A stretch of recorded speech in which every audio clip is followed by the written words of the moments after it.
Oke, sebentar.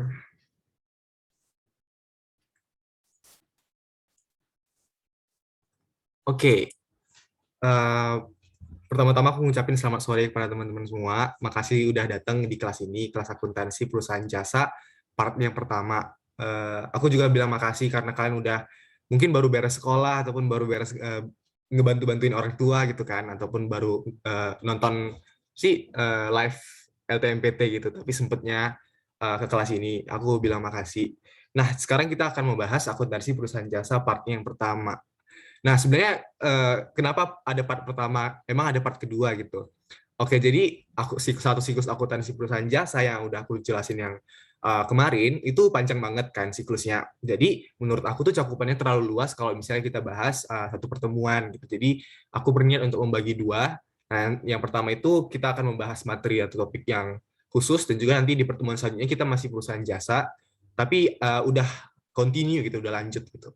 Jadi secara formal aku mau sambut lagi, hello teman-teman Menti, selamat datang di kelas akuntansi ataupun accounting class. Nah, sebelum kita mulai, aku mau ngasih disclaimer, kalau kalian mau nanya, itu nggak apa-apa banget, kayak langsung setelah aja, langsung on mic, karena kebetulan aku nggak bisa lihat kolom komen kalian, gitu, jadi langsung on mic aja, ataupun aku nanti yang jelasinnya kecepatan ataupun belibet, itu nggak apa-apa, kayak Kak boleh lambetin nggak, atau boleh ulangin nggak, itu nggak apa-apa. Jadi hari ini kita akan bahas apaan sih gitu. Oke, jadi hari ini kita akan membahas yang pertama adalah karakteristik perusahaan jasa. Kayak apa sih bedanya perusahaan jasa dengan perusahaan dagang ataupun perusahaan manufaktur gitu kan. Apa sih yang membedakan ini? Apa uniknya? Dan juga sebagai bukti-bukti transaksi kayak faktur, cek, kwitansi, dan juga semacamnya. Dan juga jurnal umum, buku besar, neraca saldo, jurnal penyesuaian. Nah, sampai 5 materi ini aja sih yang kita akan bahas hari ini. Mungkin juga beberapa teman-teman itu udah nyampe, bahkan udah lewat ya dari materi ini. Itu berarti kita ngedrill lagi soal-soalnya, ngedrill lagi gimana supaya kalian lebih ngerti lagi. Ataupun mungkin teman-teman yang belum sampai jurnal penyesuaian, itu berarti kita belajar bareng-bareng dari awal gitu kan. Oke, nah sebagai teaser aja sih untuk pertemuan selanjutnya, kita akan ini berkesinambungan, jadi kayak bakalan ngelanjut aja sih. Nah, jadi yang di part 2 kita akan membahas neraca lajur ataupun kertas kerja, jurnal penutup, jurnal pembalik, dan juga laporan keuangan. Nah, ini nanti kita bakalan bahas kurang lebih 1 bulan lagi, karena bakalan ketemu aku sebulan lagi. Oke, oke, lanjut aja kita yang pertama. Tapi sebelumnya, aku mau refresh dulu ingatannya teman-teman. Yang kemarin kan kita udah bahas ini kan, kita udah pelajarin siklus akuntansi jasa dari awal hingga akhir. Supaya lebih nyambung lagi, bakalan kita bahas, aku bakalan jelasin lagi gitu. Siapa tahu ada teman-teman yang nggak datang di pertemuan sebelumnya gitu. Oke? Nah, jadi satu siklus akuntansi itu ada 3 topik ataupun 3 stasiun utama. Nah, yang pertama adalah tahap pencatatan, di mana dimulai dari bukti transaksi, jurnal umum, dan juga buku besar. Nah, selanjutnya setelah itu lengkap semua, kita masuk ke tahap pengiktisaran. Tahap pengiktisaran, wait.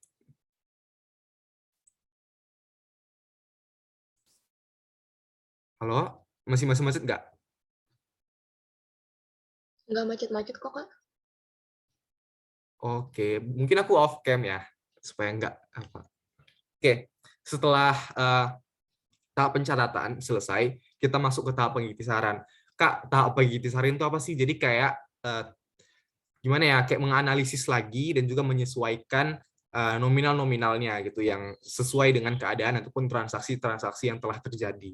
Nah, apa aja di tahap pengiktisaran itu ada neraca saldo, ada jurnal penyesuaian, ada jurnal penutup, menutup buku besar, neraca saldo setelah penutup. Nah, mungkin bingung kan, kayak apa sih jurnal penyesuaian, apa sih neraca saldo, apa sih jurnal penutup. Nah, nanti itu bakalan aku jelasin satu-satu, tenang aja. Tapi untuk kertas kerja sendiri, sebenarnya kertas kerja itu nggak terlalu penting. Maksud aku, kayak kertas kerja itu nggak wajib dicantumkan dalam satu siklus akuntansi. Jadi kayak dia semacam ngecek aja sih sebenarnya ini benar atau enggak gitu, balance atau enggak. Jadi kalau misalnya nggak pakai kertas kerja itu juga nggak apa-apa. Tapi beberapa ujian itu, bahkan aku pernah ikut tryout itu, kertas kerja sering keluar sih. Jadi bakalan kita bahas nantinya. Oke, setelah itu kita masuk ke tahap laporan, di mana ada laporan keuangan, laporan laba rugi, laporan perubahan modal, juga aku nambahin laporan arus kas. dan juga ada yang terakhir banget itu neraca. Nah, neraca inilah yang akan kita bawa ke tahun selanjutnya karena itu udah fix, udah rampung dari satu siklus akuntansi. Oke, kita next. Kalau mau nanya nggak apa-apa ya, silakan langsung on mic aja. Oke, kita next. Oke, ini yang pertama adalah karakteristik perusahaan jasa. Kayak yang kemarin itu mungkin banyak kayak karakteristik perusahaan jasa, kayak mungkin ada 6, ada 10, bahkan lebih gitu. Tapi aku ngambil 4 doang yang ciri khas banget gitu dari perusahaan jasa. Oke, yang pertama adalah intangibility, yaitu produk yang dihasilkan tidak berwujud fisik namun memiliki nilai guna. Contoh perusahaan jasa itu kayak salon misalnya, usaha salon. Kita nggak bisa melihat fisik dari produk yang dihasilkan oleh salon itu kan. Ya mereka kan untuk menata rambut dan juga merias muka gitu kan. Nah, kita nggak bisa lihat servis mereka, tapi servis mereka itu memiliki nilai guna. Nah, nilai guna itulah yang akan kita jual gitu. Itulah yang memiliki nilai jual dari produknya. Kalau misalnya kita bandingkan dengan perusahaan dagang gitu, misalnya mereka menjual susu misalnya, itu ada bentuk fisiknya dan itu bisa dijual kan. Nah, beda dengan jasa, itu bentuknya itu intangible, artinya nggak berwujud. Jadi itu yang membedakan dengan perusahaan-perusahaan lainnya. Nah, yang kedua adalah inseparability, yaitu produk tidak dapat dipisahkan antara proses produksi dan juga penjualan jasa. Jadi kayak misalnya yang kayak tadi salon, usaha salon, servis yang kita berikan untuk usaha salon itu terjadi pada saat kita memproduksi servis itu dan juga terjadi penjualan jasa, ngerti kan? Jadi kayak misalnya kita ke salon gitu, mereka memproduksi servis mereka pada saat mereka ketemu sama si pelanggannya, karena produk mereka itu nggak bisa di stok gitu, mereka harus pada saat itu juga action. Nah, di situ juga terjadi proses jual beli jasa. Nah, itulah yang dimaksud dengan perusahaan jasa inseparability. Oke, itu dua yang lain itu. Yang ketiga adalah variability, artinya sifatnya yang berubah-ubah dan tidak ada standarisasi produk. Artinya mungkin di lingkungan kalian ataupun di sekitar rumah kalian mungkin ada usaha jasa ya, kayak salon ataupun servis mobil gitu kan. Nah, salon A, salon B, salon C itu memiliki SOP yang berbeda. Mereka memiliki standar yang berbeda-beda. Namun mereka sebenarnya sama sih untuk memproduksi jasa menata rambut dan juga merias muka gitu kan. Tapi mereka memiliki standar berbeda masing-masing. Jadi itulah yang menyebabkan ataupun karakteristik dari perusahaan jasa itu nggak seragam gitu. Nah, selanjutnya adalah perishability, artinya tidak dapat disimpan untuk dijual kembali di waktu yang berbeda. Misalnya itu kayak perusahaan dagang gitu. Mereka menjual suatu barang gitu. Mereka dari factory terus masuk ke grosir, masuk ke eceran, masuk ke makelar, masuk ke pembeli gitu kan. Mereka punya waktu-waktu tertentu, mereka punya station tertentu kan. Jadi itu yang membedakan dengan perusahaan jasa. Si perusahaan jasa ini kayak produknya itu nggak bisa disimpan, nggak bisa disetok. Jadi kayak mereka pada saat itu produksi, di situ mereka melakukan jual beli. Kayak hampir sama sih dengan si inseparability itu, mereka saling berkaitan.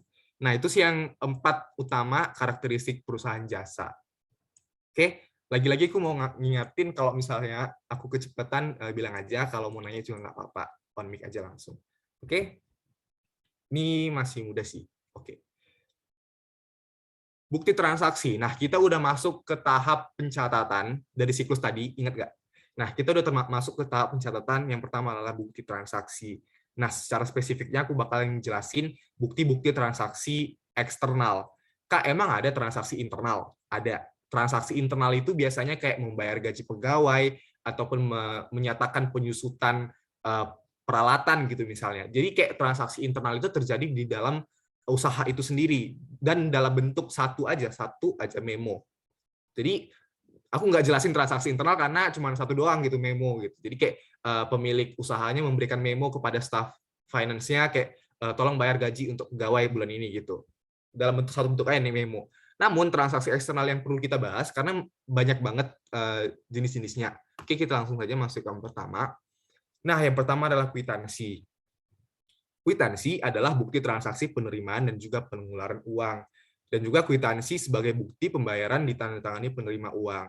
Nah, ini aku cantumin contoh kwitansi di sebelah kanan kita. Ada kwitansi dari PT Radiance Elektro Indonesia, kepada PT Radiance Elektrindo Indonesia dari Chris Hand Software, PT Chris Hand, dan juga di signature oleh PT Chris Hand. Itu ciri khasnya dia punya tanda tangan penanggung jawab gitu. Kayak kita misalnya beli barang gitu kan, mungkin terutama untuk membeli barang dalam skala besar ya, pasti ada dapat kwitansinya untuk dilaporin gitu. Oke, selanjutnya faktur. Faktur adalah bukti transaksi penjualan dan pembelian yang terjadi secara kredit. Nah, jadi bukti transaksi faktur ini dia hanya bergerak di kegiatan utang dan juga piutang. Berarti kalau misalnya nanti di soal kalian ketemu diberi faktur ataupun memberi faktur, nah nanti itu nggak bakal jauh-jauh dari piutang ataupun utang. Jadi kalian bahas ataupun baca lagi soalnya yang mana mendapat faktur, yang mana menerima faktur. Oke, ini aku udah cantumin ke ini ya sih, contoh faktur gitu kan. Ada PT Maju Sukses Bersama memberi faktur kepada PT Support Logistik. Nah, berarti yang memiliki utang adalah PT Support Logistik. Sedangkan yang memiliki piutang adalah PT Maju Bersama. Iya, Nazma? Sorry Kak, kepencet. Oke, nggak apa-apa. Aku kirain nanya. Oke, bisa ditangkap ya teman-teman. Jadi kalau faktur itu nggak bakal jauh-jauh dari utang dan juga piutang. Jadi nanti kalian bakal ketemu soal sih tentang faktur gitu. Oke, perhatikan juga siapa yang menerima piutang, siapa yang menerima utang. Oke. Nah, yang selanjutnya ini cukup berbeda dari faktur, inilah cek. Cek adalah surat perintah kepada bank untuk membayar sejumlah uang kepada pemegang cek. Nah, jadi cek ini bukti transaksi yang bisa disetarakan dengan kas. Contohnya gini, pemilik perusahaan memberikan cek kepada perusahaannya sendiri. Nah, berarti cek itu akan kita masukkan ke dalam kas pada laporan keuangan kita. Jadi cek itu setara dengan kas. Misalnya kalau misalnya kita diberi cek, berarti kita mendapatkan kas.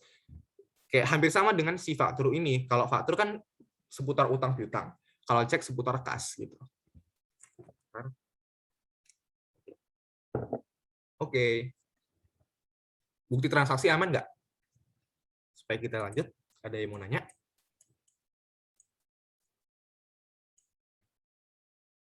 Oke, aku rasa masih jelas ya. Kalau nanya, nggak apa-apa langsung on mic aja. Oke, kita udah mulai serius nih. Salah satu masih tahap pencatatan, yaitu jurnal umum. Nah, jurnal umum artinya pencatatan tentang pendebitan dan pengkreditan secara kronologis dari transaksi keuangan, serta penjelasan yang perlu dilakukan. Nah, fungsinya adalah untuk mencatat sebagai historis, analisis, dan juga informatif. Oke, nah jurnal umum yang aku bilang tadi ini termasuk tahap pencatatan intinya gitu. Jadi kayak inti dari tahap pencatatan. Nah, jurnal umum ini sebenarnya gimana ya? Kita bisa pakai si PDA yang udah kita pelajarin di pertemuan sebelumnya, di mana PDA itu kayak cuman ngecek apakah aset sama dengan liabilitas tambah ekuitas, apakah harta sama dengan utang tambah modal gitu.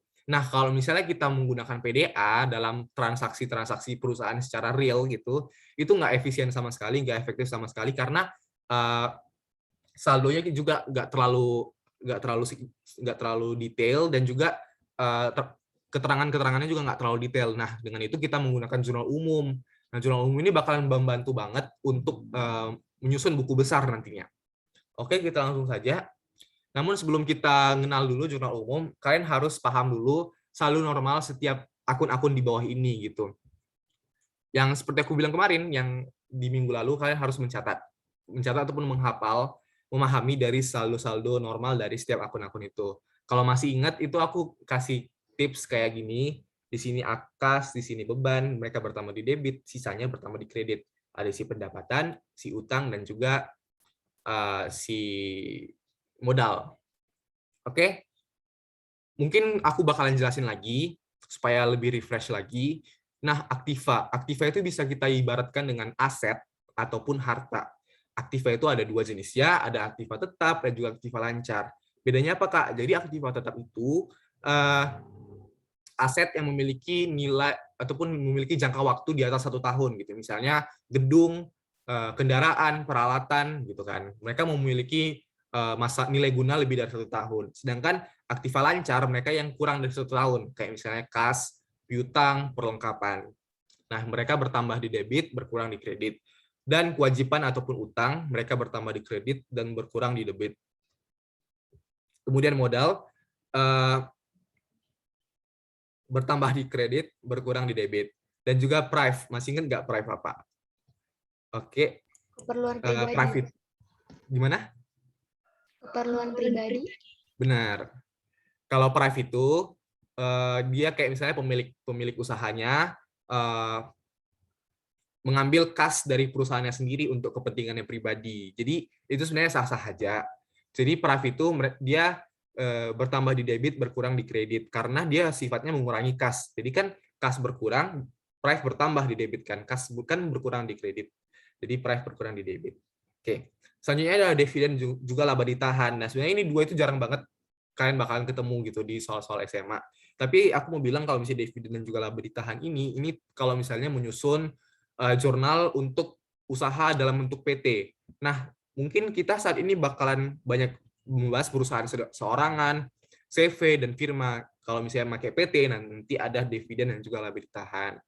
Ini sebagai informasi doang sih untuk dividen dan juga laba ditahan. Oke, selanjutnya ini pendapatan, dia bertambah di kredit, berkurang di debit, dan beban itu bertambah di debit dan berkurang di kredit. Aku harap kalian paham, memahami di mana letak saldo normal setiap akun-akun ini, dan sebenarnya bahasanya nggak dihafal sih, tapi lebih ke dipahami doang. Karena kalau misalnya kalian paham, kalian bakalan hafal. Oke, ada yang mau nanya nggak sampai saat ini?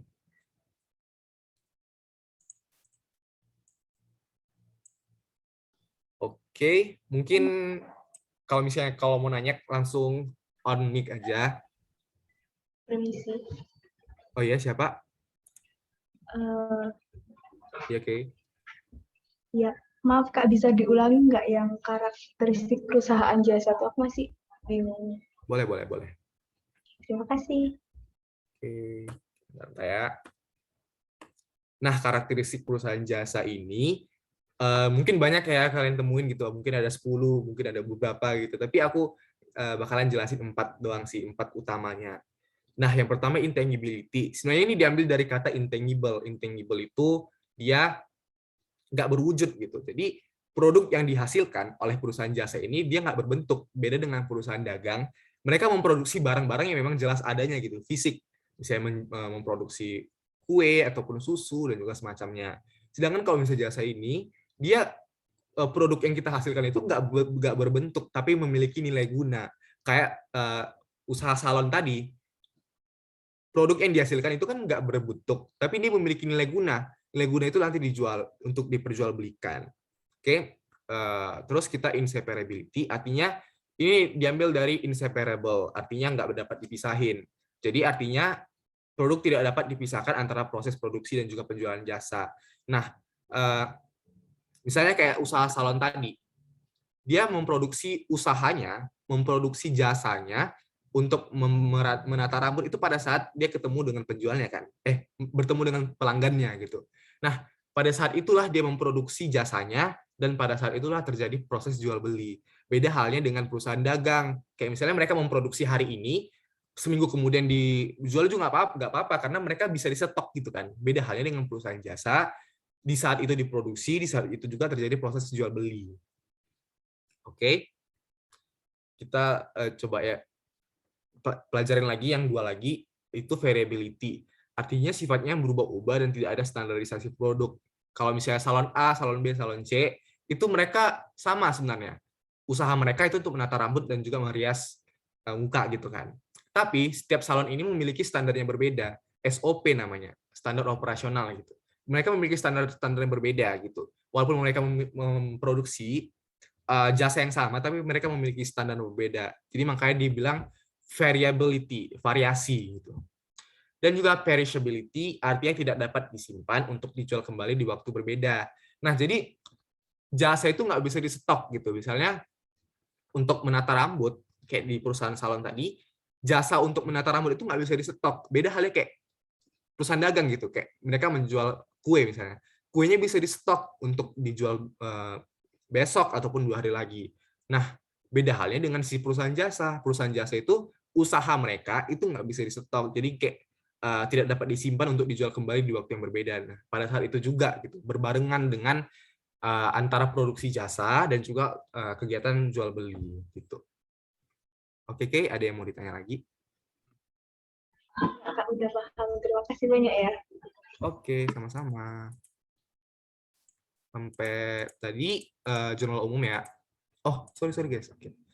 Oke, ini adalah jurnal umum transaksi sederhana, namanya Salon Miranda. Mereka selama bulan Oktober melakukan beberapa transaksi. Berikut rinciannya. Jadi, ini ada 5 transaksi. Boleh bantu aku, volunteer gitu, kayak ngejawab gitu kan. Tapi aku bakalan jawab nomor 1 gitu, ataupun 1 dan 2. Nah, yang pertama adalah dibeli perlengkapan salon secara kredit sebesar 5 juta. Dibeli perlengkapan salon secara kredit sebesar 5 juta. Nah, berarti di salon kita mendapatkan perlengkapan gitu kan. Kita membeli perlengkapan. Perlengkapan itu aset lancar kan. Aset bertambah di mana? Di debit kan. Nah, nanti jurnal umumnya di debit itu perlengkapan dan juga di kredit itu apa? Apakah kas? Enggak. Karena dibeli secara kredit. Berarti itu utang, dalam bentuk utang senilai 5 juta. Berarti nanti jurnal umumnya, atau aku kasih tunjuk aja deh supaya kalian nggak ngebayangin. Nah, gini. Nah, jadi perlengkapan salon itu di debit dan juga utang usaha karena kita membelinya secara kredit itu senilai 5 juta rupiah. Oke. Untuk soal yang kedua, pemilik salon memberikan modal sebanyak 6 juta rupiah. Berarti kita menambah kas dan juga menambah modal. Kas bertambah di debit, modal bertambah di kredit. Nanti hasilnya bakalan gini. 6 juta kas pada modal gitu. Oke. Kita lanjut aja. Dibayar beban sewa atas gedung operasional sebesar 1.500.000. Nah, beban sewa ini kayak kamu membayar untuk sewa gedung gitu ataupun menyewa sesuatu. Nah, kebetulan di nomor 3 ini kita menyewa gedung gitu kan untuk operasional senilai 1.500.000. Berarti itu kalau misalnya memang nggak ada keterangan secara kas ataupun secara kredit itu kalau biasanya kalau beban sewa itu secara tunai gitu ataupun secara kas, berarti kasnya berkurang. Jadi nanti jurnal umumnya ini bakalan seperti ini. Biaya sewa ataupun beban sewa pada kas nilai 1.500.000. Nah, ini sebagai fun fact aja. Jadi kalau misalnya di SMA itu memang kita banyak pakai beban gitu kan, beban sewa, beban asuransi, beban dibayar di muka dan juga semacamnya. Tapi nanti kalau misalnya kalian kuliah ataupun kalian nanti kuliah di Fakultas Ekonomi itu dosennya bakalan marah kalau misalnya kalian pakai beban gitu. Soalnya kalau misalnya di kuliah itu pakai biaya karena beban itu konsepnya berbeda dengan biaya gitu. Jadi lebih tepat biaya. Tapi untuk sekarang kita pakai beban aja. Aku salah ketik sih ini. Jadi harusnya beban sewa. Oke, yang keempat diambil kas untuk kepentingan pemilik sebesar 500.000. Nah, 4 ini berarti kita pakai akun Prive. Yang aku bilang tadi Prive bertambah di debit karena dia bersifat mengurangi kas. Jadi bentuknya bakalan seperti ini. Prive pada kas itu sebesar 500.000 rupiah. Ya kan? Oke, yang kelima adalah diterima pendapatan atas jasa salon tunai sebesar 10 juta rupiah. Berarti ini atas jasa yang telah kita lakukan, atas jasa salon yang telah kita lakukan, kita mendapatkan pendapatan selama bulan Oktober senilai 10 juta rupiah. Nah, jadi bakalan seperti ini jurnal umumnya, kas pada pendapatan senilai 10 juta rupiah. Nah, nanti balance-nya itu sebesar 23 juta. Nah, sebenarnya aku tadi niatnya kayak ini nggak dikasih tunjuk dulu, tapi nggak apa-apa. Jadi inilah bentuk jurnal umum. Nah, yang pertama di atas itu ada jurnal umum, terus nama perusahaannya, terus periodenya, dan juga dalam ribuan rupiah. Biasanya itu kalau bisa kita membuat sebuah jurnal itu dalam ribuan rupiah, misalnya 5 juta rupiah kan kalau misalnya dalam ribuan jadi 5.000 kan. Nah, jadi nanti ditulis 5.000, 5.000, 6.000, 6.000, 1.500, 500, 10.000. Tapi aku saat ini pakai ini sih kayak langsung nominal aslinya karena ini bertujuan untuk ini nanti kalian bakalan ketemu kayak 1 miliar ataupun 500 miliar gitu kan. Jadi itu bakalan mubazir banget nolnya, jadi kita pakai rupiah. Oke, mungkin ada yang mau nanya nggak di transaksi ini? Ada yang bingung nggak? Paham, Kak? Paham?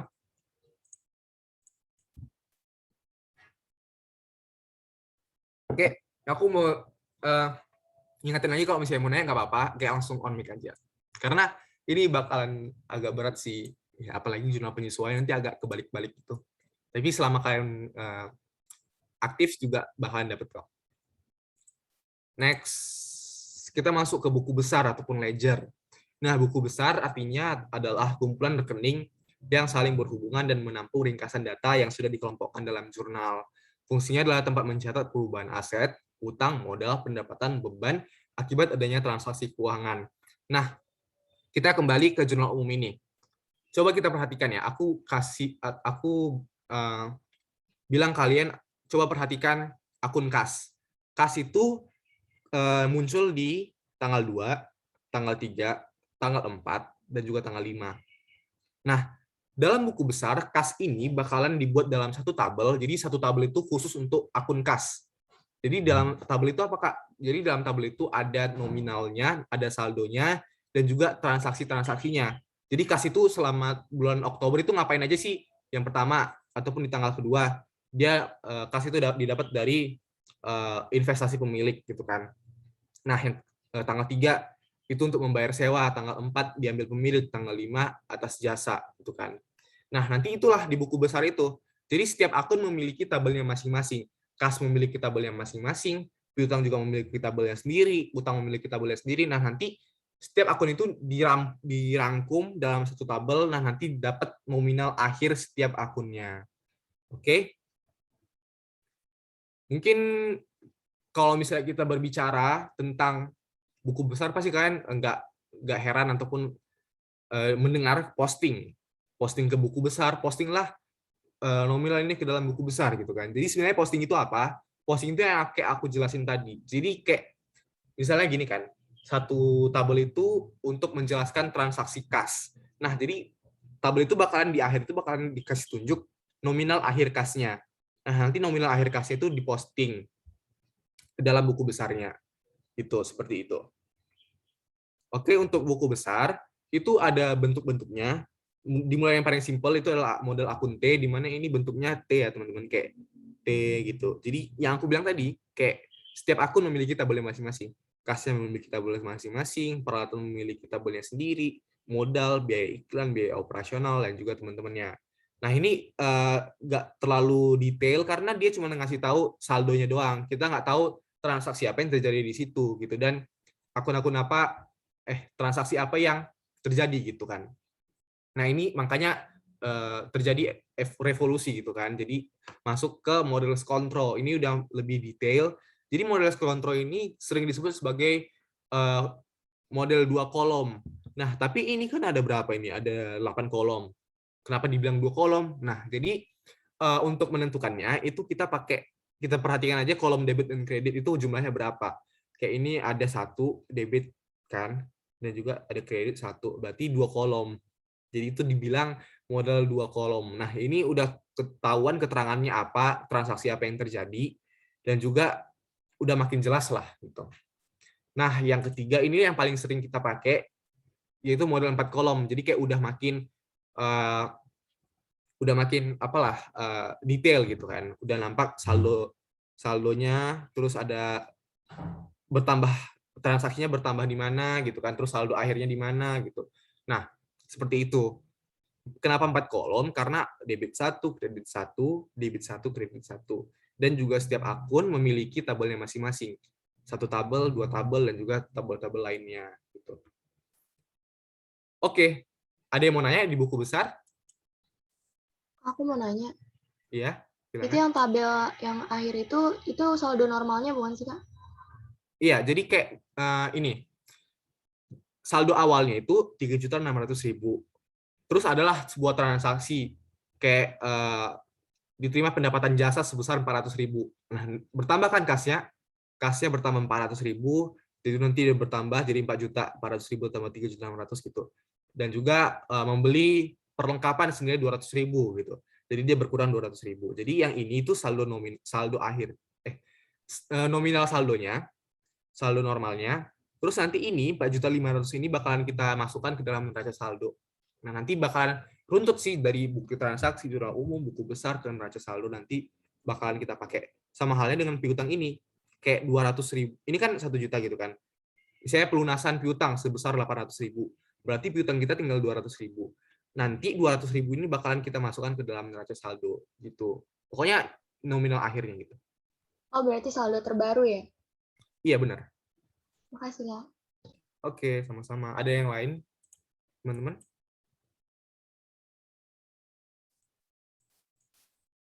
Nanti kita bakalan ke Excel lagi, karena akuntansi itu nggak afdol kalau nggak pakai Excel. Jadi nanti aku bakalan jelasin sih kenapa dari bukti transaksi, jurnal umum, buku besar, jurnal sampai jurnal penyesuaian. Nanti kalian kalau misalnya masih bingung di sini, mudah-mudahan nanti lebih paham lagi dengan aku menunjukkan Excel gitu. Satu siklus akuntansi lengkap. Oke. Selanjutnya mungkin kalau misalnya udah clear, kita lanjut ke neraca saldo ataupun trial balance. Nah, neraca saldo adalah laporan tentang saldo semua akun yang berada pada buku besar. Fungsinya adalah mempermudah untuk menyusun jurnal atau tahap pelaporan akuntansi selanjutnya. Nah, langsung saja ke bentuknya ya. Jadi ini yang aku bilang tadi, inilah neraca saldo. Nah, nominal 135 juta ini dari mana? 14 juta dari mana gitu kan. Jadi nominalnya ini dari nominal buku besar setiap akunnya gitu. Yang udah aku tunjukin tadi. Bentar ya. Nah, misalnya ini.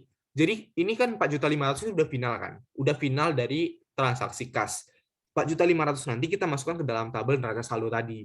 Sama halnya dengan piutang itu 200.000, sisanya yang udah finalnya kita masukin ke neraca saldo. Nah, mungkin untuk akun-akun selanjutnya seperti itu, membentuk sebuah tabel yang balance gitu. Nanti akhirnya balance. Nanti neraca saldo ini bakalan kepake banget untuk kita menyusun jurnal penyesuaian. Oke, jurnal penyesuaian. Oke, sampai neraca saldo ada yang mau nanya, Dek? Oke, mungkin lumayan jelas. Nggak apa-apa, kayak langsung on mic aja kalau mau nanya. Oke, selanjutnya adalah jurnal penyesuaian ataupun adjusting. Jadi jurnal penyesuaian ini agak bebelit ya, agak kebalikan gitu. Tapi kalau misalnya perhatian itu nggak apa-apa. Perhatian itu kalian bakalan dapet gitu nanti kalau misalnya kalian merhatiin. Oke, artinya adalah jurnal yang dibuat di akhir periode dan bertujuan untuk menyajikan penyesuaian akun-akun sesuai dengan kondisi yang sebenarnya. Nah, jadi dari neraca saldo tadi, ini kan belum ada penyesuaian gitu kan. Belum ada kayak penyusutan peralatan misalnya, ataupun penyusutan gedung itu belum ada. Jadi ini belum menunjukkan saldo sebenarnya. Itulah sebabnya mengapa kita menyusun jurnal penyesuaian. Fungsinya adalah agar akun real dan nominal menunjukkan harta, utang, modal, pendapatan, dan juga beban yang sebenarnya di akhir periode. Seperti yang aku bilang tadi, ini untuk menyesuaikan beberapa akun-akun gitu. Artinya hanya ada beberapa akun-akun yang mengalami penyesuaian, nggak semuanya gitu. Jadi pertanyaannya, akun-akun apa aja sih yang kita sesuaikan gitu? Oke, yang pertama adalah beban dibayar di muka.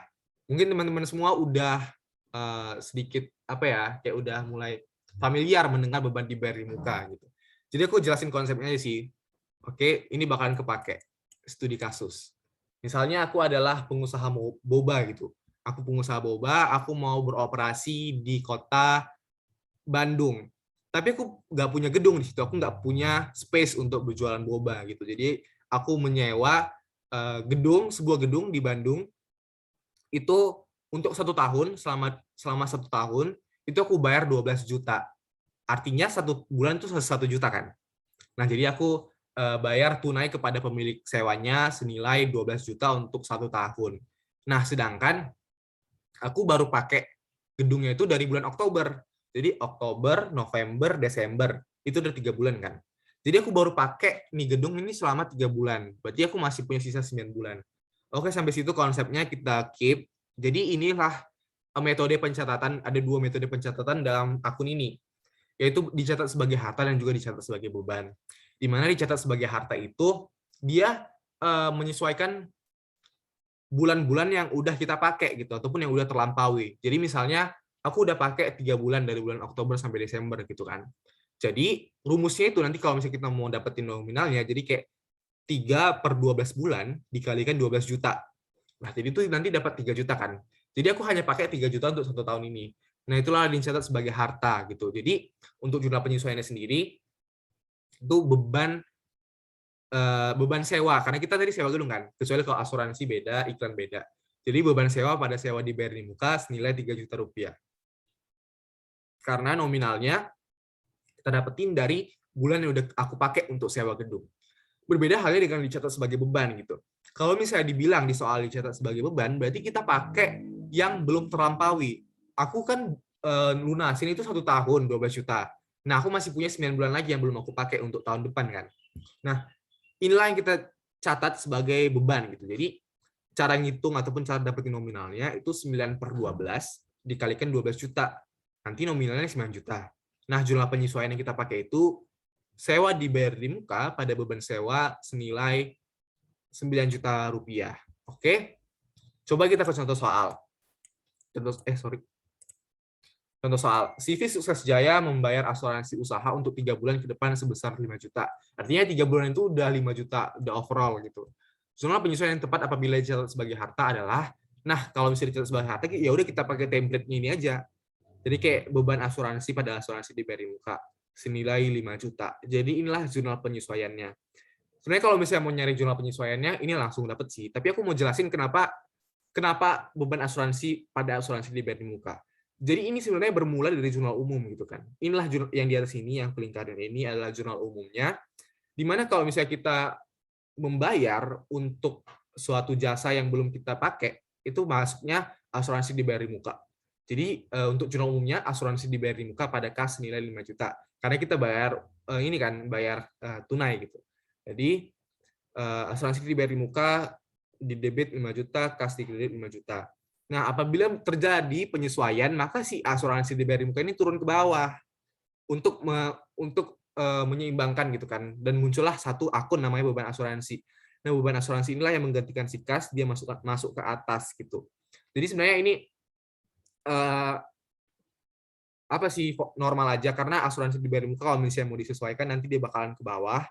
Dan dia ketemu pasangannya beban asuransi senilai 5 juta. Beda halnya dengan gini, kalau misalnya beban dibayar misalnya beban asuransi gitu kan, beban asuransi di debit pada kas. Nah, beban asuransinya ke bawah, yang di atas ketemu apa? Asuransi dibayar di muka. Nah, itulah yang dicatat sebagai beban gitu. Ada yang mau nanya? Silakan supaya kita lebih ini sih, lebih paham.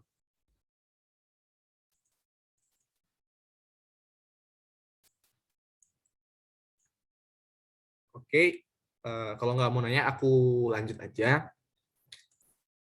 Oke, yang akun kedua adalah pendapatan diterima di muka.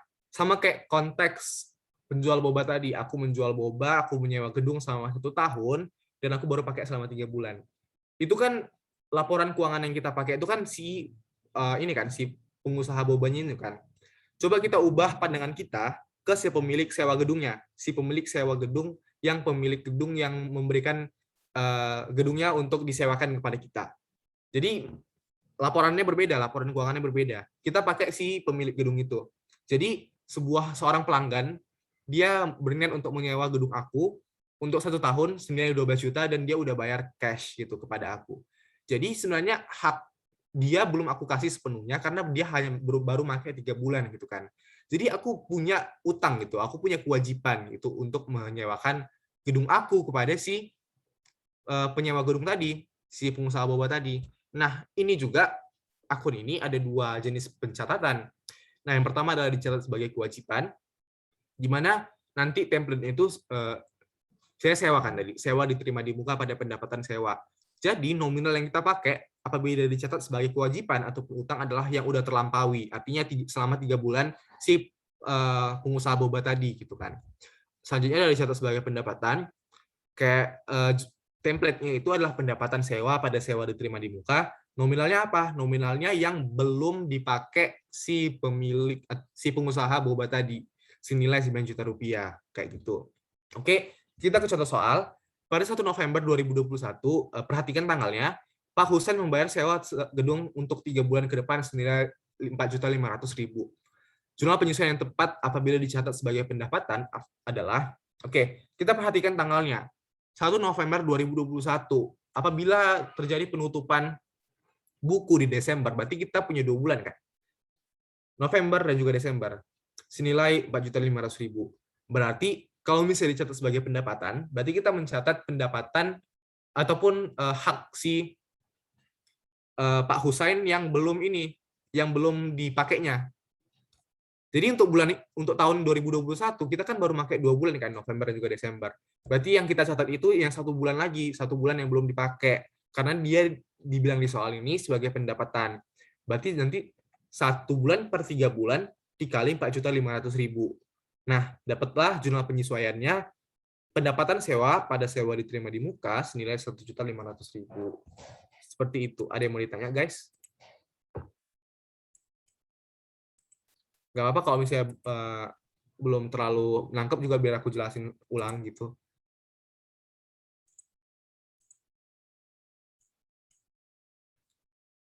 Oke, mungkin nanti kita bakalan kenal lagi di Excel ya. Nanti aku bakalan tampilin Excel. Oke, selanjutnya adalah piutang. Nah, nanti setelah yang tadi, udah nggak ada lagi sih dua metode pencatatan lagi, itu satu seragam gitu. Jadi untuk piutang, template-nya sama piutang pada pendapatan gitu. Misalnya piutang usaha pada pendapatan jasa gitu. Kita langsung saja ke contoh soal. Bengkel Selamat Sejahtera telah melakukan servis kepada motor Pak Timo, namun belum dibayar senilai 150.000. Jumlah penyesuaian yang tepat adalah, ya ini kan dalam bentuk piutang ya, karena Pak Timo belum membayar kepada Bengkel Selamat Sejahtera. Jadinya piutang usaha pada pendapatan jasa senilai Rp150.000. Ingat yang aku pakai tadi, ribuan rupiah, jadi aku cuma cantumin 150 doang. Oke, kita lanjut ke akun yang selanjutnya. Aku boleh nanya nggak? Boleh, silakan, Nasma. Itu kan tadi belum dibayar ya? Iya. Dibayar, itu udah masuk ke pendapatan ya? Belum dibayar. Si Pak Timo kan belum membayar atas jasa bengkel kan. Berarti kasnya itu belum kita dapat. Uang itu belum kita dapat, tapi itu udah kita gimana ya? Kita akuin sebagai pendapatan jasa gitu. Walaupun kas belum kita dapat, kita akuin sebagai pendapatan jasa. Ingat, yang pertemuan sebelumnya kita pakai akrual, base akrual gitu. Jadi walaupun kita belum menerima kasnya, tapi udah kita akuin. Nah, itulah pendapatan udah kita akuin, tapi karena kasnya belum kita dapat, makanya kita transfer ke piutang usaha. Nah, nanti kalau misalnya Pak Timo udah melunasi utangnya, berarti nanti piutang kita berkurang sebanyak 150.000, kas kita bertambah sebanyak 150.000, seperti itu. Makasih, Kak. Oke. Teman-teman ada yang mau nanya lagi nggak? Nggak apa-apa, kayak kalau misalnya belum paham, biar kita jelasin lagi dari awal juga nggak apa-apa. Maksudnya kayak materi awal juga nggak apa-apa, biar kita sama-sama paham. Oke, kita lanjut aja. Utang. Untuk akun utang ini sama kayak piutang tadi, kayak cuma satu seragam doang sih, cuma satu template-nya aja. Jadi nanti beban titik pada utang titik, misalnya gaji ya, kita bicara gaji, beban gaji pada utang gaji nanti jatuhnya. Oke, kita langsung saja ke contoh soal. Di akhir periode penyesuaian, perusahaan servis motor makmur mandiri menyadari bahwa terdapat gaji pegawai yang belum dibayar senilai 14 juta rupiah. Jumlah penyesuaian yang tepat adalah, oke, ya udah langsung aja, beban gaji pada utang gaji senilai 14 juta rupiah. Tapi nanti bakalan, soal itu variasinya banyak banget, jadi kayak nanti bakalan ada juga variasi soal yang kayak menyantumkan tanggal-tanggal tertentu gitu. Jadi nanti mungkin bakalan sedikit hitung sih. Tapi untuk penyesuaiannya sendiri itu template-nya sama, beban ini aja, ingat beban gaji pada utang gaji gitu misalnya. Atau beban sewa pada utang sewa. Oke, ini akun perlengkapan. Sama satu-satu aja sih, kayak seragam doang, kayak beban perlengkapan pada perlengkapan. Langsung saja ke contoh soal. Pada neraca saldo terdapat saldo perlengkapan sebesar 4 juta rupiah. Namun di akhir periode terdapat perlengkapan di gudang sebesar 1 juta rupiah. Jumlah penyesuaian yang tepat adalah, nah, di neraca saldo itu 4 juta, tapi sisanya yang udah dicek itu ternyata cuma 1 juta doang gitu. Jadi jumlah penyesuaiannya itu kita pakai yang mana? Kita kurangin gitu 4 juta yang dari awal dengan yang di akhir 1 juta. Jadi itu ada penyusutan ataupun penurunan senilai 3 juta rupiah. Nah, 3 juta itulah yang menjadi jumlah penyesuaiannya. Kalau misalnya kalian cantumin jumlah penyesuaiannya nominal 1 juta itu salah, karena 1 juta itu untuk kondisi akhir si perlengkapan, bukan penyesuaiannya. Jadi jumlah penyesuaian itu beban perlengkapan pada perlengkapan senilai 3 juta rupiah.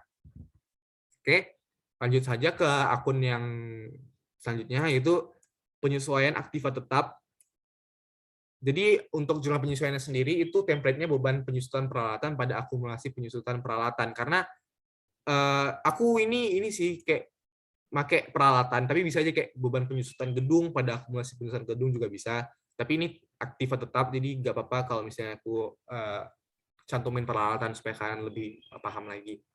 Oke, untuk contoh soalnya, di akhir periode akuntansi terdapat peralatan salon mekar abadi dengan valuasi Rp2.750.000. Valuasi itu artinya kayak nilainya ya, nilai si peralatannya itu.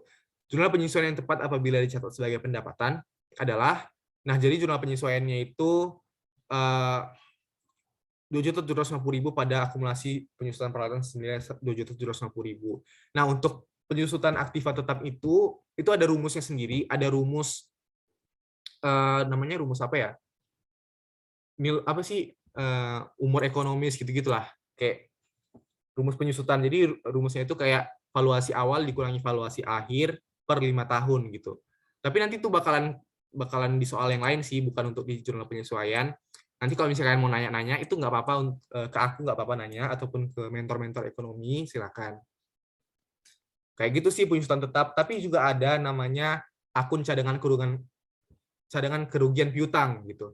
Jadi kayak itu untuk menjelaskan, misalnya ada yang berutang kepada kita gitu, ada entitas yang berutang kepada usaha kita gitu. Tapi mereka nggak gagal bayar gitu, mereka nggak bisa bayar utang mereka. Jadi itu kan itu termasuk piutang kita kan. Jadi mau nggak mau ya udah itu sebagai kerugian kita karena akibat piutang tersebut. Jadi kayak dianggap hangus, jadi piutang kita juga berkurang. Seperti itu. Oke, yang udah aku janjiin tadi, kita bakalan ke Excel, bakalan memahami lagi sebenarnya gimana dari jurnal umum, buku besar, dan juga neraca saldo, jurnal penyesuaian, seperti itu. Jadi aku bentar share, kita bakalan ke Excel.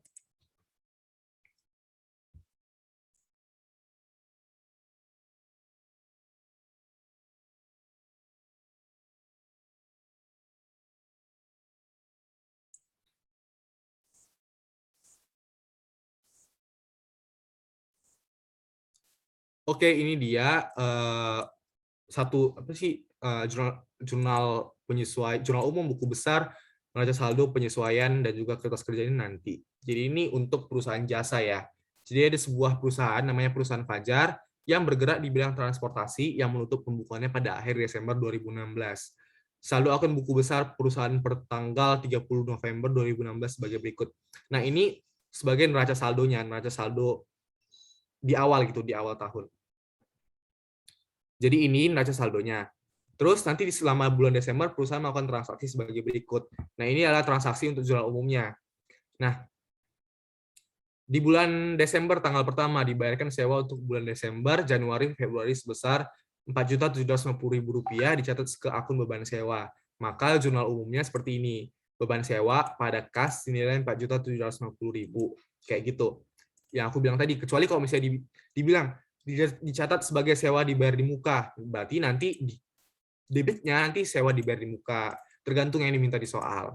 Oke, tanggal kedua dibeli perlengkapan kantor secara kredit. Ingat ya teman-teman, kredit berarti kita nggak pakai kas, kita pakai utang senilai Rp2.500.000. Oke, perlengkapan pada utang usaha senilai Rp2.500.000. Tanggal ketiga, diterima pelunasan dari seorang pelanggan sebesar Rp19 juta. Berarti ini piutang usahanya berkurang karena itu sebagai bentuk utang si ini kan, utang si seorang pelanggan itu senilai 19 juta. Yang aku bilang tadi, kas yang bertambah di debit, piutang berkurang senilai 19 juta. Oke, tanggal 7 dibeli perlengkapan kantor seharga 6 juta. Dari jumlah tersebut dibayar tunai 1 juta, sisanya dibayar bulan depan gitu. Berarti ini ada yang sebagai kas, ada yang juga sebagai utang gitu. Jadi sama aja peralatan yang kita beli itu valuasinya 6 juta rupiah. Tapi pembayaran yang kita lakukan, kita nyicil dulu 1 juta, kas kita berkurang 1 juta, dan utang kita bertambah gitu, senilai 5 juta. Oke, mungkin soal yang selanjutnya, dibeli bahan bakar untuk angkutan sebesar 3 juta rupiah. Bahan bakar pada kas 3 juta, dan seterusnya. Nah, nanti dapat balance-nya gitu kan. 238.300.000 rupiah.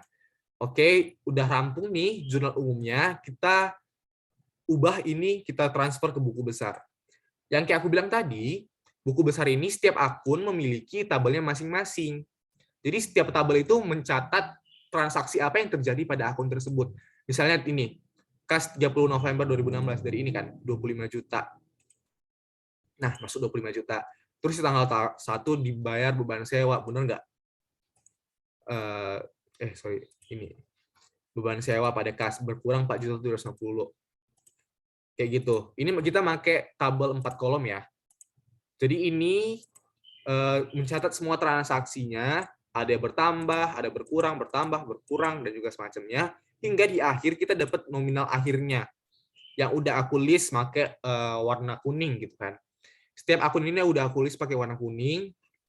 Ada piutang senilai 8.516, kita lihat tanggal 3 dia diterima pelunasan piutang, benar nggak? Tanggal 3, benar kan? Terjadi pelunasan piutang, makanya piutangnya dikredit karena berkurang.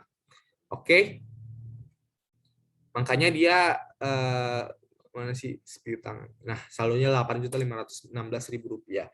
Dan seperti itu semua akunnya punya saldonya masing-masing setelah transaksi-transaksi. Nah, masuk kita ke neraca saldo. Jadi, nominal yang dimasukkan ke dalam neraca saldo ini yang udah aku list warna kuning. Jadi, setelah semua transaksi itu semua, kita dapat nominalnya, itulah kita masukkan ke dalam neraca saldo.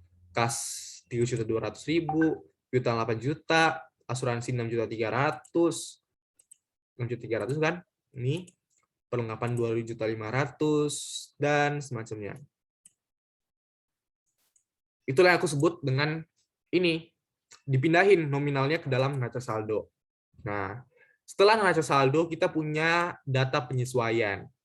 Data penyesuaian bunyinya seperti ini. Yang pertama, piutang yang dihapus karena debitur tidak dapat melunasinya sebesar 116 juta. 116.000 maksud aku. Yang aku bilang tadi, kita pakai cadangan kerugian piutang karena si debitur itu nggak sanggup membayar utangnya. Jadi nanti jurnal umumnya kayak beban kerugian piutang pada cadangan kerugian piutang senilai 116. Oke. Ini aku salah deh kayaknya, ini 116 doang. Karena kita pakai ribuan rupiah.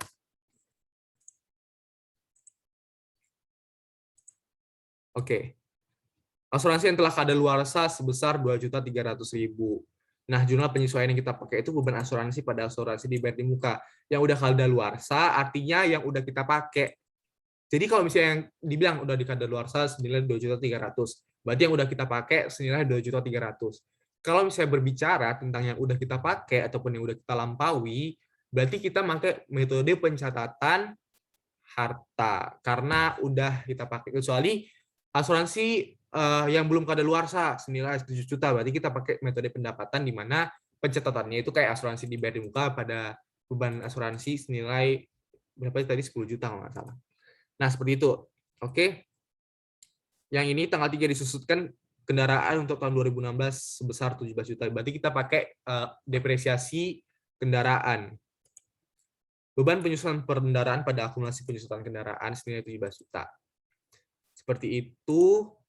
Kita lihat yang nomor 7. Beban sewa yang belum jatuh tempo sebesar 3 juta. Nah, yang ini kebalikannya. Berarti kita pakai metode pencatatan sebagai pendapatan. Karena dia belum jatuh tempo, berarti belum kita lampaui nilai gunanya. Senilai 3 juta rupiah. Sebesar 3 juta rupiah, seperti itu semuanya. Jumlah penyesuaiannya nanti dapat hasilnya. Ini oke, seperti ini. Oke, kayak gini. Kertas kerja ini untuk pertemuan selanjutnya ya. Oke, ada yang mau nanya nggak teman-teman? Dari Excel ini? Enggak, Kak. Jelas ya? Jelas, jelas. Jelas. Oke, makasih responnya. Oke, kita kembali ke presentasi. Aku share. Oke, kita bahas soal UTBK, tapi dalam bentuk quizzes. Nanti kalian join ke dalam quizzes. Nanti kita bakalan bahas bareng-bareng nanti di akhir gimana cara penyelesaian soalnya. Ntar aku buat ya quizzesnya.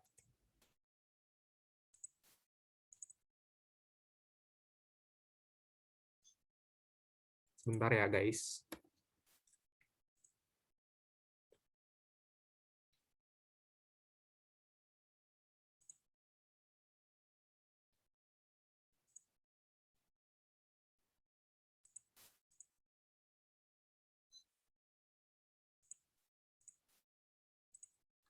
Oke, aku kalau boleh silakan join. Ini ada kode permainannya. Mungkin aku buat di chat aja.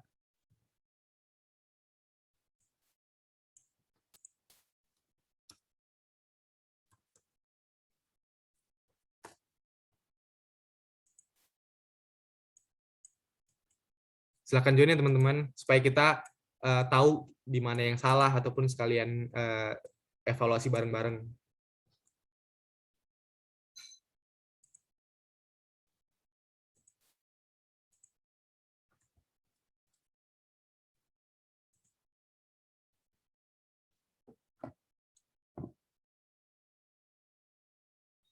Oke, sembari kita menunggu, kalian ada mau curhat gitu atau mau nanya-nanya itu nggak apa-apa. Aku jawab kok seputar ekonomi ataupun di luar nggak apa-apa.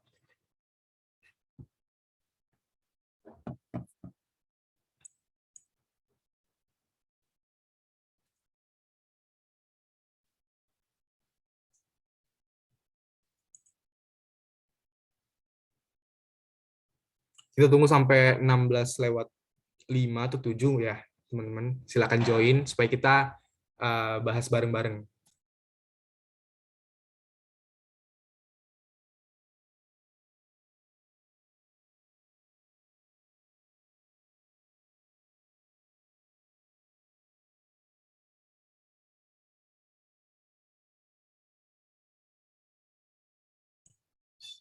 Halo Afra, kebetulan aku jalur SBM.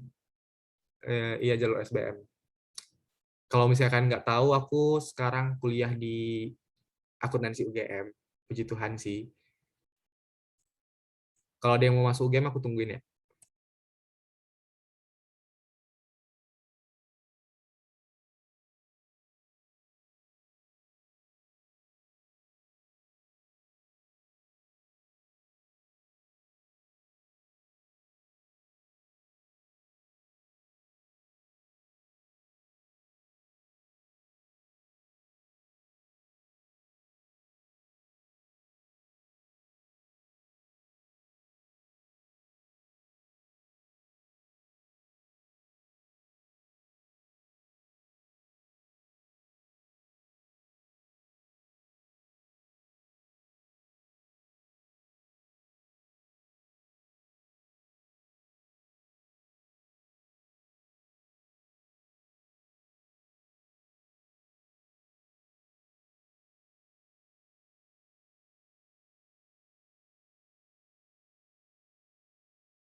Waktu ujian UTBK tuh banyak nggak soal tentang akuntansi, Kak?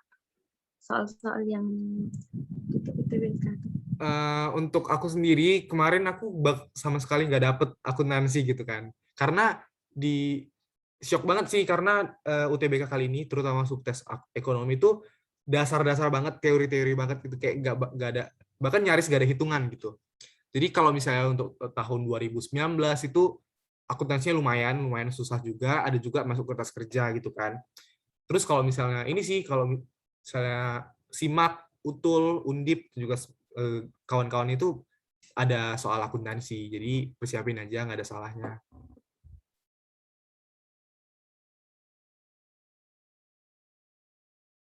Oke, mungkin 1 menit lagi kita bakalan tungguin teman-teman yang belum join, silakan. tips ngambis kakak gimana? Tips ngambis, tiap hari belajar sih, karena aku sadar setiap hari itu ataupun setiap waktu itu bakalan cepet banget berlalu kan. Apalagi kalian udah LTMPT udah makin gencar-gencar gitu, udah makin aktif. Jadi menurut aku pergunakan waktu sebaik-baik mungkin. Eh, Kalau bisa sih nggak ada hari yang nggak belajar gitu. Walaupun kan bahas 2 soal, 3 soal tiap hari itu nggak apa-apa, seminimal mungkin nggak apa-apa. Tapi at least adalah yang kita tangkap setiap harinya gitu. Jadi uh, lebih terpacu gitulah kayak gitu. Oke, mungkin udah 16.05, kita mulai aja. Mungkin kalian ada kegiatan setelah ini, kita cepet aja.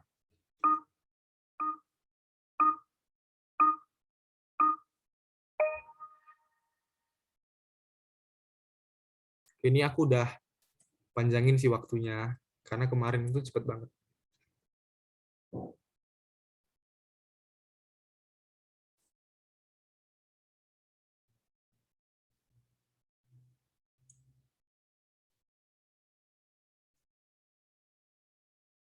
Dibeli peralatan senilai 15 juta, namun dibayar tunai sebesar 5.500.000. Sisanya dibayar kemudian. Jurnal umum yang tepat itu apa?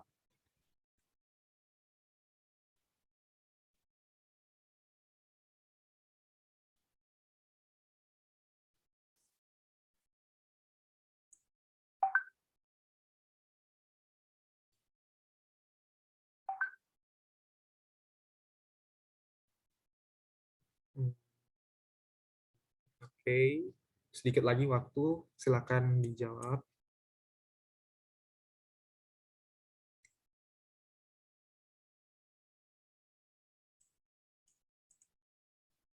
Kok nggak jalan sih?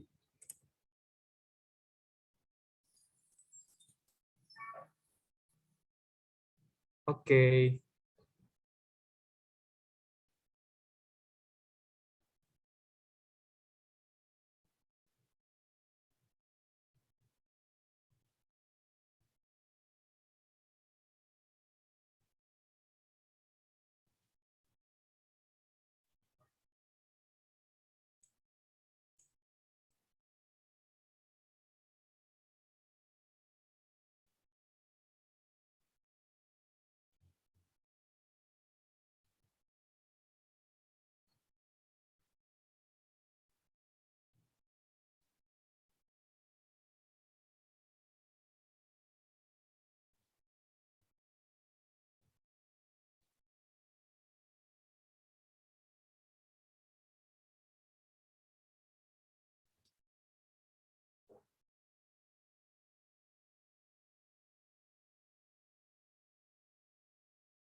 Aku ini asal ya, supaya nggak.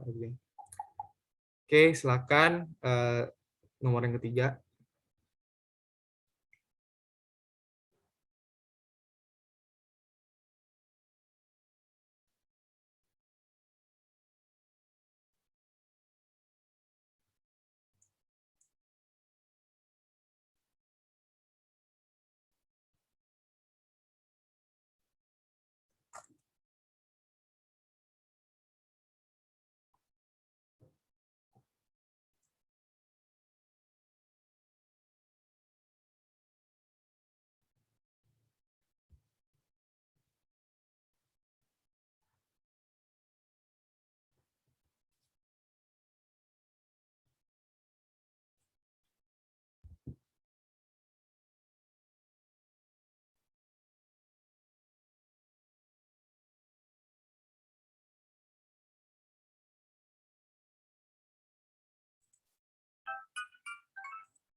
Oke, lanjut.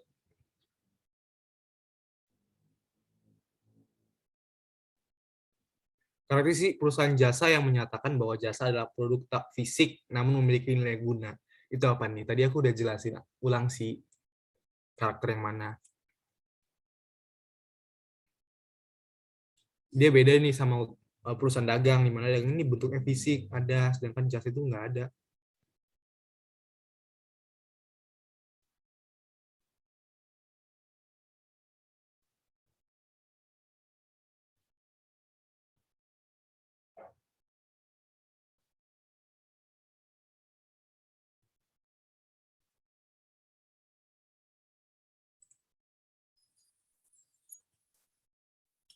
Aduh, apa nih? Oh, aku ikutan main sih. Sorry ya. Next. Dibayar sewa untuk 10 bulan senilai 10 juta. Namun di akhir periode sewa yang digunakan hanya 4 bulan. Apabila dicatat menggunakan metode beban, jumlah penyesuaian yang terjadi adalah, perhatikan ya teman-teman, metode pencatatan yang kita pakai itu metode beban.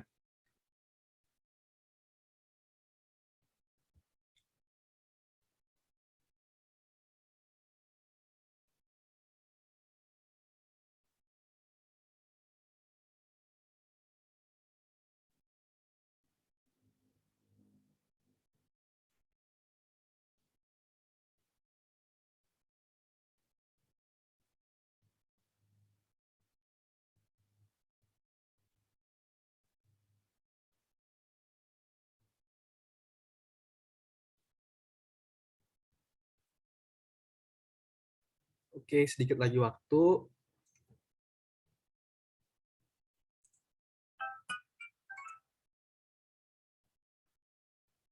Next, kayaknya Sa ini keren deh, bisa jawab.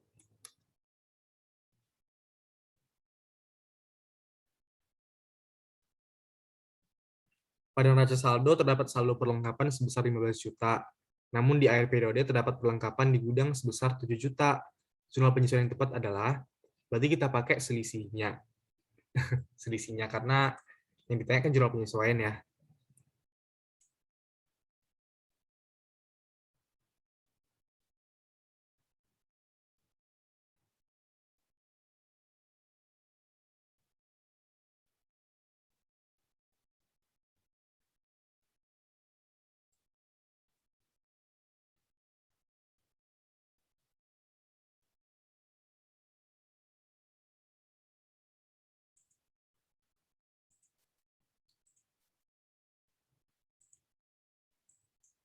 Oke, next.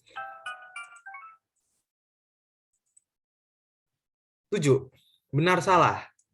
Akun Prive memiliki saldo normal di debit dan akan berkurang di kredit. Benar apa salah nih, teman-teman? Prive itu mengambil kas dari modal perusahaan oleh pemilik. Kaitan dengan kas sih, karena ada kaitannya dengan kas.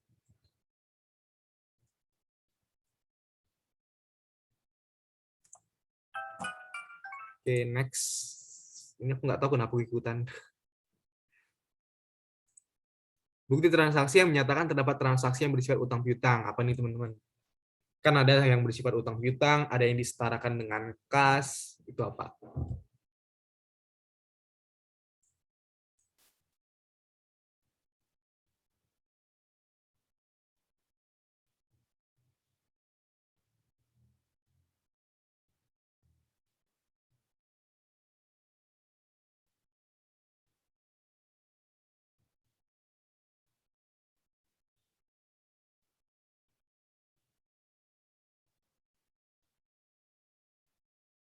Oke, kita lanjut ya.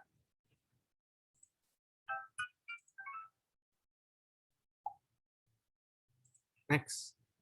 Yang tidak termasuk bentuk buku besar adalah yang mana?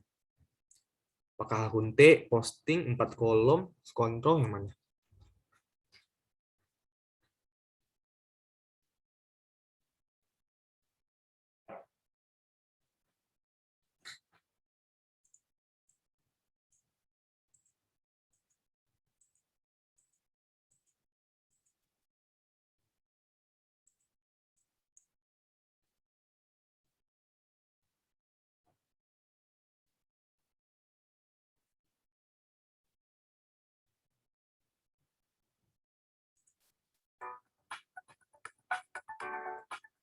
Yes. Oke, lanjut.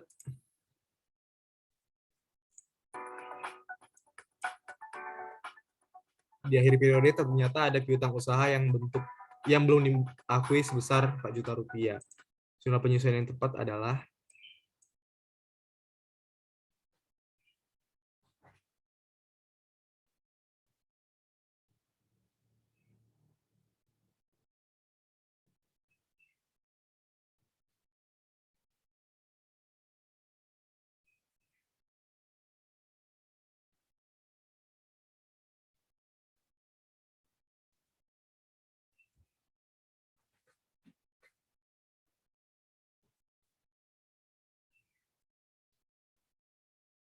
Ini sekaligus pertanyaan terakhir ya teman-teman.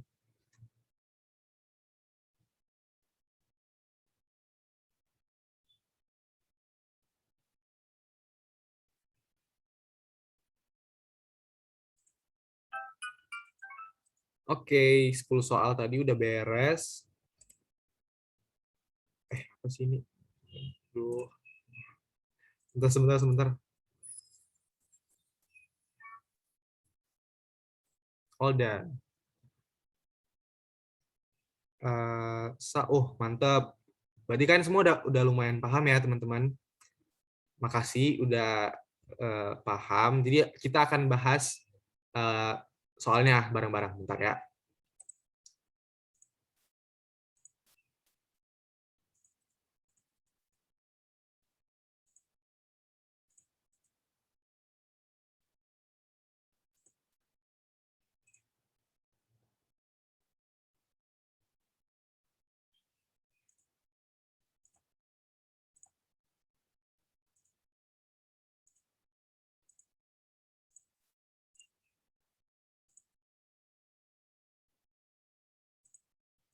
Oke, aku share screen lagi.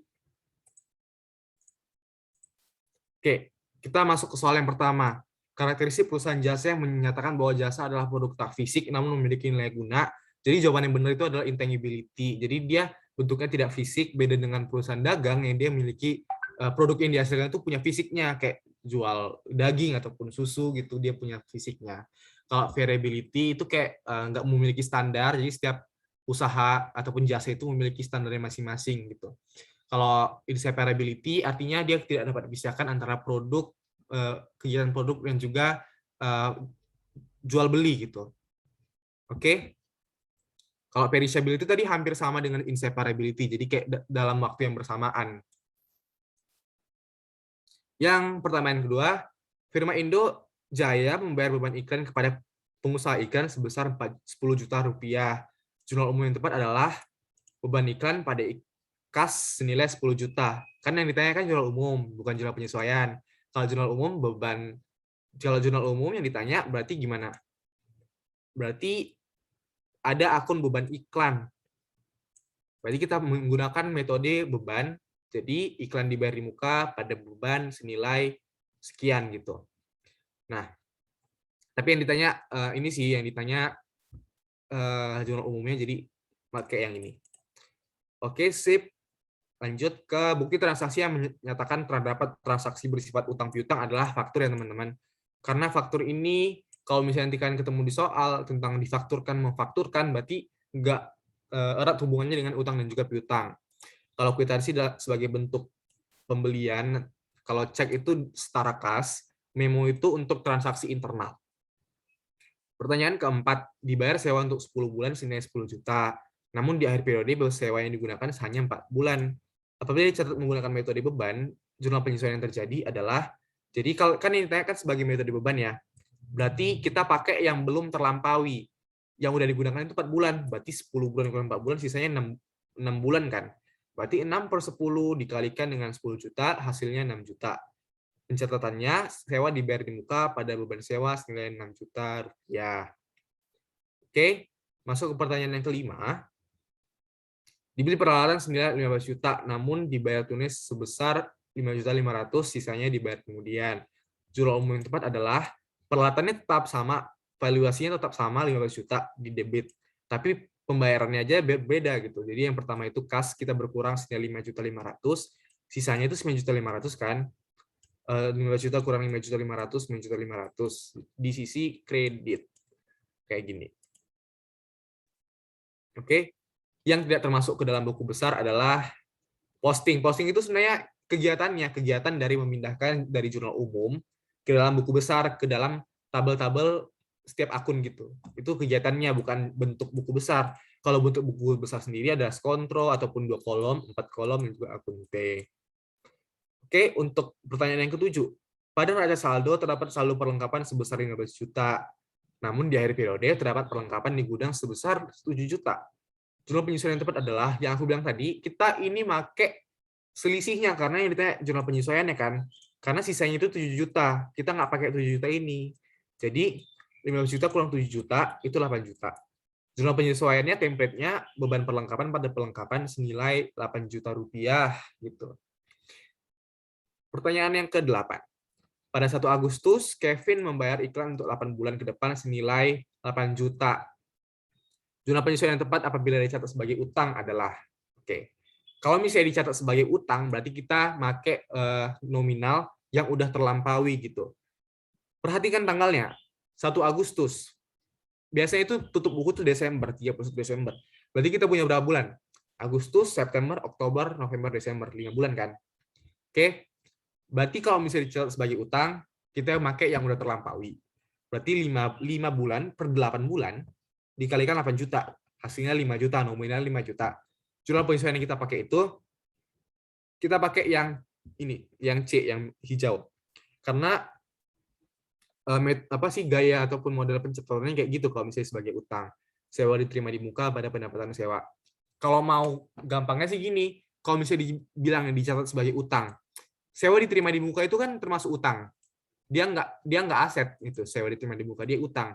Jadi kalau misalnya dicatat sebagai utang, ya udah si sewa diterima di muka di atas, di debit gitu kan. Kalau dibilang dicatat sebagai pendapatan, ya udah berarti pendapatannya di atas kayak ini. Pada sewa diterima di muka seperti ini. Kayak gitu sih gampangnya supaya kalian ingat gimana template-nya.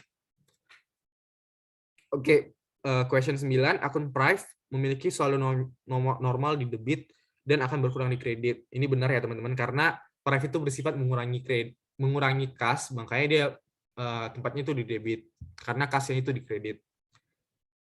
Oke, pertanyaan yang terakhir adalah di akhir periode ternyata ada piutang usaha yang belum diakui sebesar 4 juta. Jurnal penyesuaian yang tepat adalah, nah ini gampang sih, kayak langsung aja piutang usaha pada pendapatan jasa senilai 4 juta. Kayak gitu. Oke, dari 10 pertanyaan ini ada yang mau nanya nggak?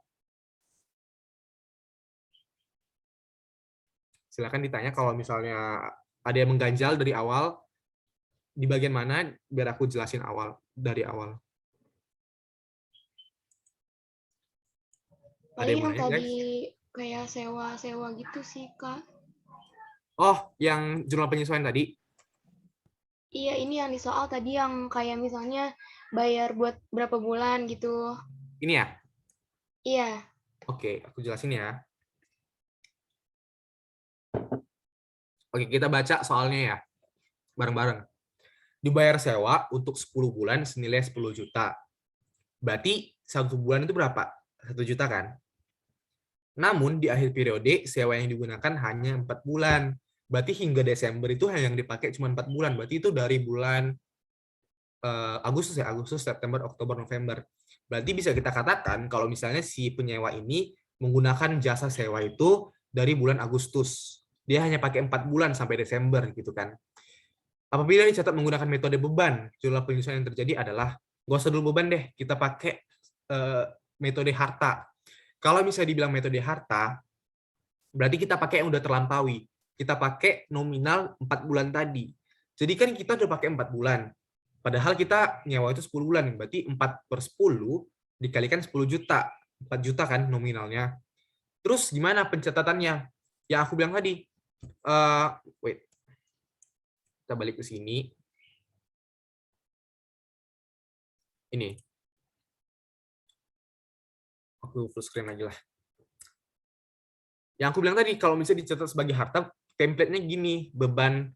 Tadi kan beban sewa berarti beban sewa pada sewa dibayar di muka untuk nominal yang udah terlampaui senilai 4 juta tadi kan. Aku jelasin kenapa ini bentuknya seperti ini. Karena ini dipengaruhi oleh jurnal umum. Jadi kalau misalnya kita tutup nih jurnal penyesuaian, kita anggap nggak ada nih. Kita pakai jurnal umum. Berarti asuransi dibayar di muka pada kas nilai 5 juta rupiah gitu kan. Karena dibilang jurnal penyesuaian, maka asuransi dibayar di muka ini turun ke kas. Turun ke kas. Jadi yang di atas itu siapa? Beban asuransi gitu. Kayak gitu. Kecuali kalau misalnya gini, ini kan kebetulan di soal dibilang dicatat sebagai beban. Berarti kalau misalnya kita balik ke jurnal umumnya, berarti di jurnal umumnya tercatat seperti ini. Beban sewa tadi, sewa ini asuransi ya tadi. Beban sewa pada kas nilai sekian gitu kan. Karena dibilang penyesuaian, makanya dia turun beban sewa tadi ke kredit. Atasnya siapa? pasangannya, sewa dibayar di muka gitu. Jadi seperti itu sih yang menyebabkan hal ini terjadi itu gara-gara dari jurnal umumnya sendiri. Kayak gitu. Makasih, Jelas? Kak. Oke, sama-sama. Ada lagi nggak teman-teman? Biar pertemuan selanjutnya kita mudeng gitu, kayak kita udah ngerti. Nggak apa-apa, kita masih punya 5 menit lagi.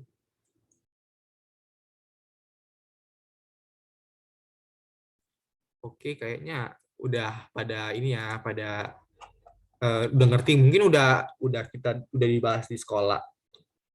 Oke. Itulah akhir dari pertemuan kita kali ini. Makasih banget udah datang di pertemuan kita. Aku lihat tadi di awal kayaknya Pak